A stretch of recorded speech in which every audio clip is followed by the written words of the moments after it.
Hello, I'm the Vortex, and I thought I'd do another video, a talking head video, which I haven't actually done for quite some time, on the latest trends in artificial intelligence. And I feel like at the minute, on this day today, end of May 20th, we have reached probably the next stage of how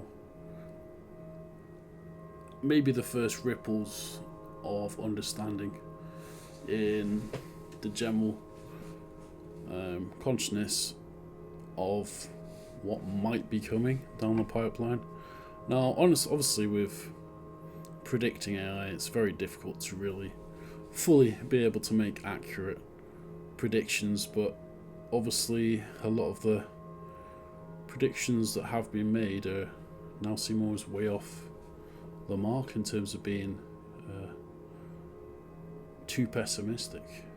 And this has all come so fast in terms of how fast the technology was moved, and the goalposts keep on shifting constantly. It's impossible really to know what is hype and what you can reliably say is true. And one of the most depressing aspects of this really is, of course, the companies that have invested billions and the investors that have invested trillions, if not billions, into this technology.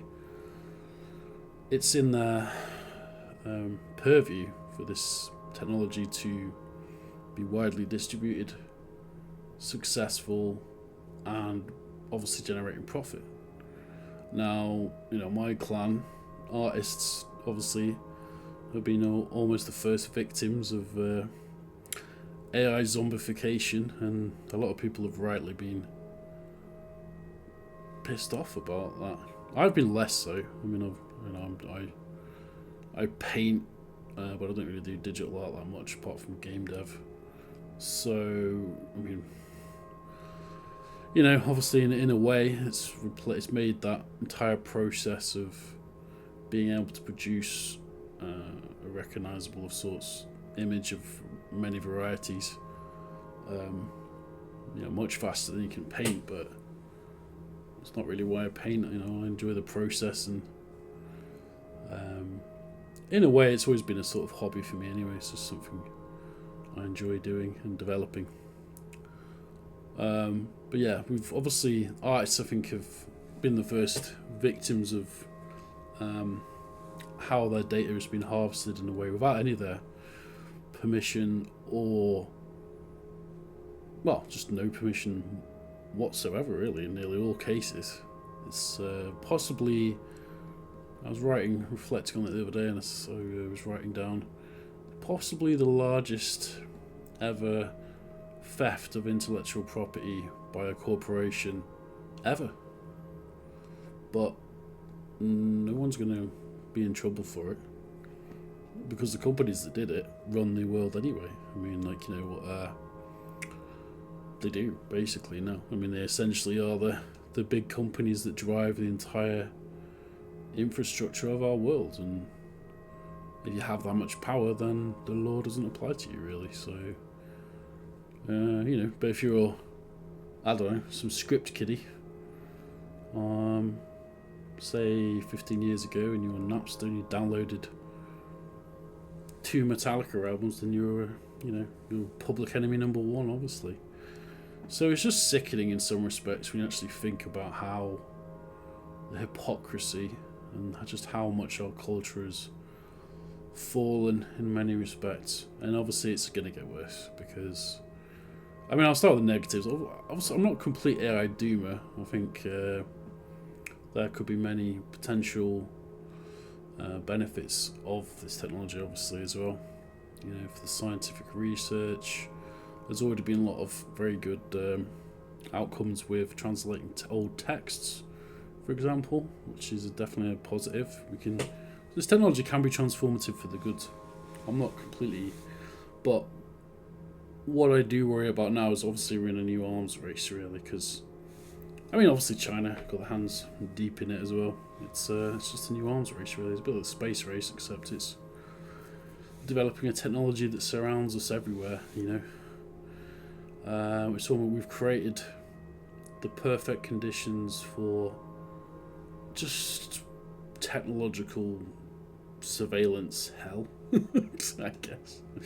As if we don't already live in that to some degree anyway. Now, I'm going to jump around a lot here because obviously there's such a huge amount going on with AI, so forgive me if I tangent from here to here to there. There's a lot to cover. I'd say some of the main things that worry me, which I've talked about a bit before, but again, we are now reaching the point where shit I was talking about 2 years ago is actually happening. Don't say I didn't warn you, for fuck's sake. Not that anyone watches these videos anyway, but sort of have been talking about this for like 2 years, and again, nobody really pays any attention. But now we obviously have people like Jeffrey Hinton talking about it in the the wider culture in the media, warning that this really does have the potential to, not just in terms of job displacement, which again I haven't yet to hear any cohesive policy on how any government is actually going to deal with that, right? Obviously you've got governments that are pushing ahead with initiatives for AI development. Obviously they all want it as a profit-making, business revenue generating technology to be operating within nation states, but I've yet to hear any. I think the EU's been developing some policy around it, but I don't know exactly what that's going to, what form it's going to take. And it does have to be regulated technology. Like, how can we not regulate it? It's madness not to. Like, there was actually recently some research data that came out. Now, I've not really checked through all of it, but assuming that the conclusions of this study were somewhat correct, then AI is obfuscating commands to actually shut itself down. So again, that's a misalignment problem there, where whoever has initiated a bot or an agent to do whatever that task is, if you don't have control to actually be able to shut it down in the event of a disaster or serious malfunction, that is just like, why you wouldn't proceed with a technology where a human being doesn't still have direct control to be able to override the system, right? So it's like saying, oh, we'll have a train, and it'll be automated, but a human being can never override the machine, which is just absolute madness, right?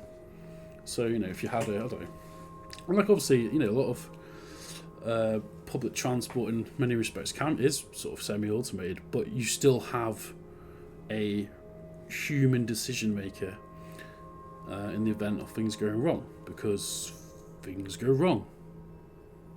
Like, that is something that happens. Even if you have a perfect AI, it will fuck up, and you will need somebody in that situation to be able to make a rational decision. And obviously this research data that came out was not completely conclusive, but it was showing that, some of the data points were showing that even within 10 out of 100 times that this command was issued, it was just disobeying or obfuscating the command to shut down. Now, say for example you've got an agent that has just replaced 200 workers, for argument's sake, at some sort of power plant. Now, this is just a simple Chernobyl, I guess, like scenario, I suppose, and I don't think this would actually happen, but just bear with me into the thought experiment. So we've given that AI the ability to monitor the temperature levels within a nuclear reactor. Now, probably this wouldn't happen, obviously, but again, just bear with me.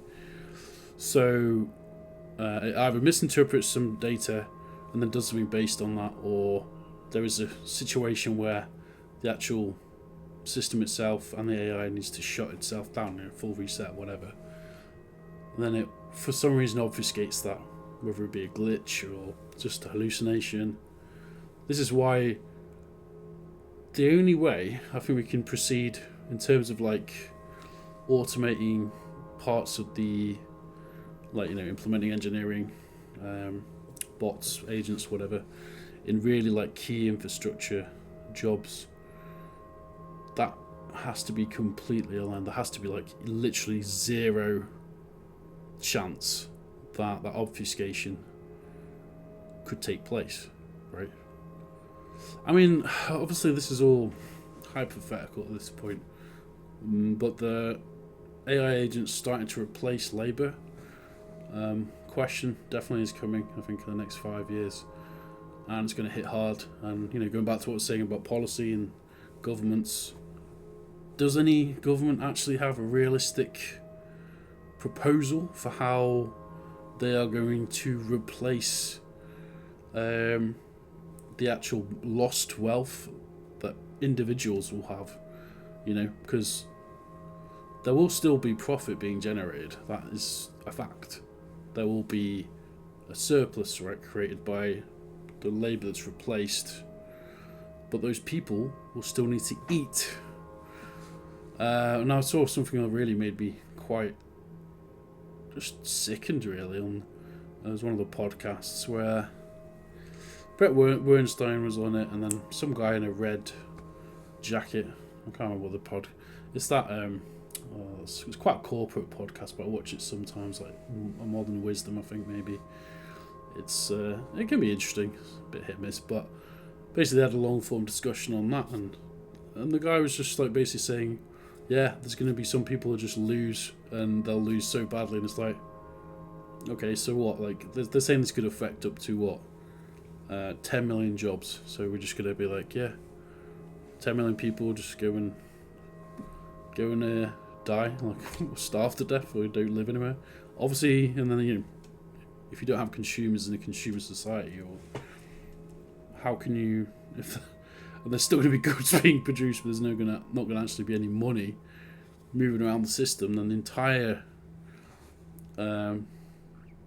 the fundamentals of what our economic assumptions are based on just break down right there.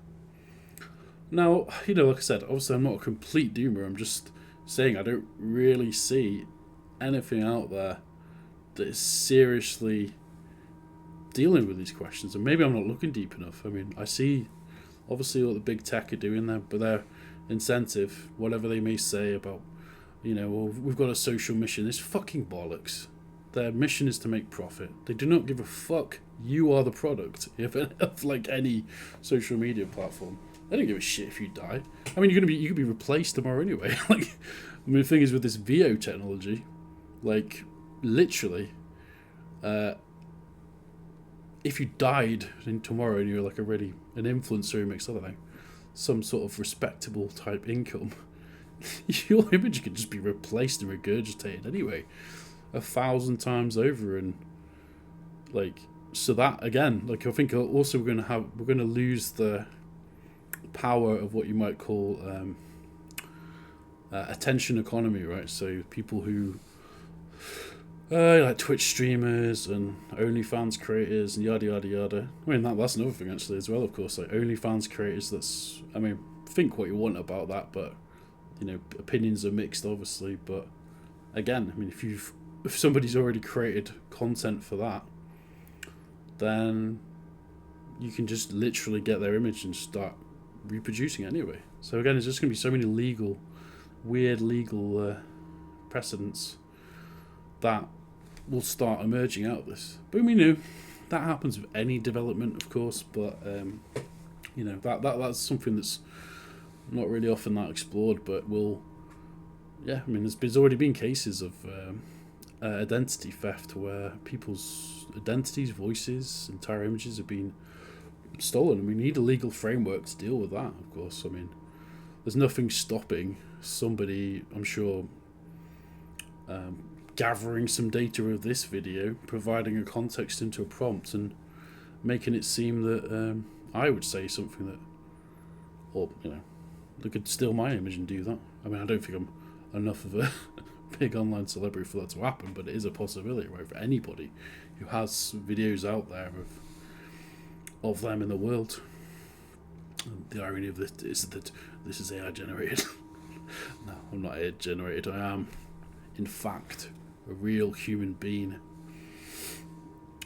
But yeah, I'm trying not to worry about it. I've almost got to the point now with AI where I you know, I care. I really do care what happens with this technology and how it affects our culture. But it doesn't even matter. Like, if I made a 5-hour video talking about AI in depth, and as much as I can anyway, I'm not technically I'm not that great at AI. I know the basics of how it functions and machine learning and yada yada yada, but again, it's not really my, I'm not a Jeffrey Hinton. I'm not somebody who really understands at the fundamental level neural networks. I understand a little bit about how they work, but I'm not, nowhere near good enough at maths to understand the hardcore, intricate things that people with PhDs that really know this stuff understand, and I wouldn't pretend to ever be at that level.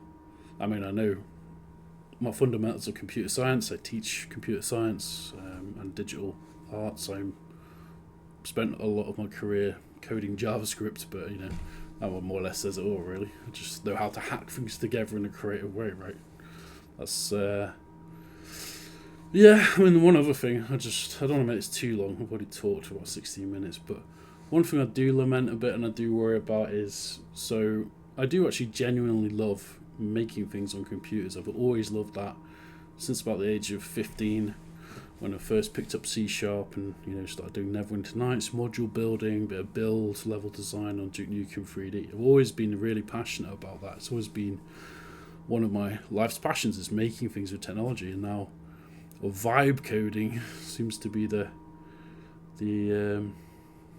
new orthodoxy, right? You just prompt a LLM to produce the code for you, and there are drawbacks and benefits to that. There are certain advantages to that for sure, and then look, with a lot of coding, a lot of it is just grunt work that you boilerplate.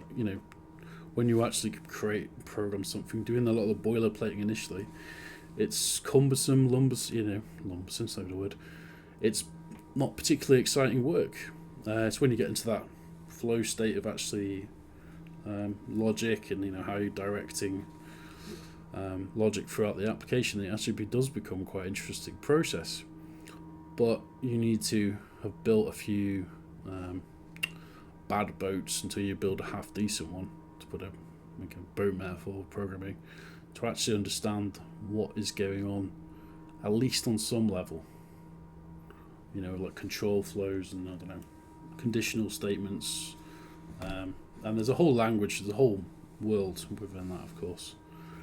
But this is one, again, another thing that I really worry about with AI is just over relying on it to the point where we actually experience knowledge loss as a culture. And if this obviously gets to the point, which it will do, basically, with VO3, it's a more realistic iteration of the video generation, certainly. Maybe in 2 years we're going to be to the point where it's indistinguishable, right, from video from real life. When we get to that point, we are going to have an explosion of people who think the earth is flat, and they'll go, but look at this video, look at this 2-hour documentary of realistic footage, or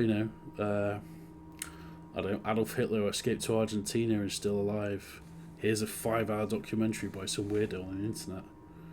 Or this is why Jews really run the world. Just here's a 2-hour documentary of documentary footage from 1970s or whatever. Just all the batshit fucking crazy people that we managed to just keep them on a bit of a leash, at least by mocking them, because they are so full of obvious.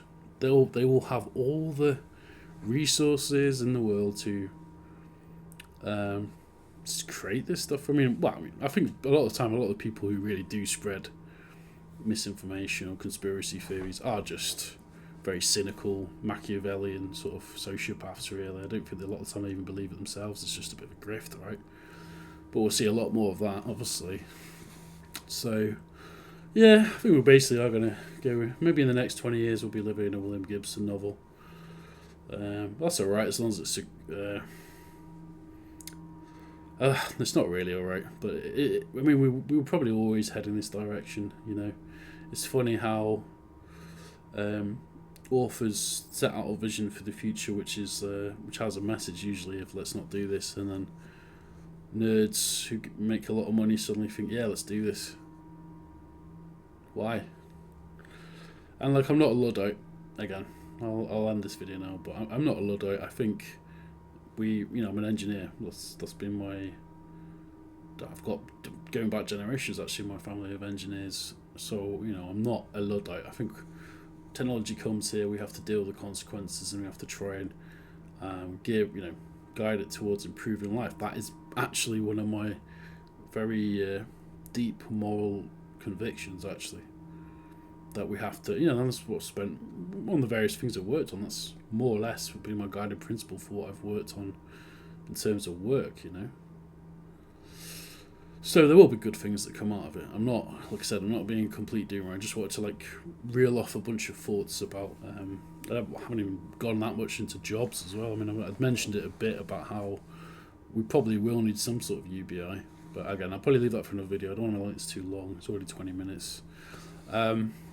What do you think? What do you think of all these developments coming down the pipeline with AI, and how do you think we are going to deal with this as a culture? How are governments going to deal with it? How are we individually going to be able to disconnect from it a bit, but also develop a sort of defence, against bullshit that is coming down our. You're just going to be gaslit constantly anyway if you by agents, autonomous agents, by people who are really enthusiastic about the stuff, who are ridiculously optimistic, just with blinkers on about it, really. That again, I won't go into a rant, but that just pisses me off as well. People are just blindly optimistic about it. That is not, for me, a sign of intelligence, actually. I think it pays to be a bit of a skeptic with this. And I don't mean in terms of the actual potential power of the technology. I'm just thinking you have a lot of sci-fi optimism, which just seems to have emerged around this without considering the actual costs. But then, you open a history book and humanity is full of such hubris, so what's another chapter that could end us? I don't know. Anyway, I'll leave it there.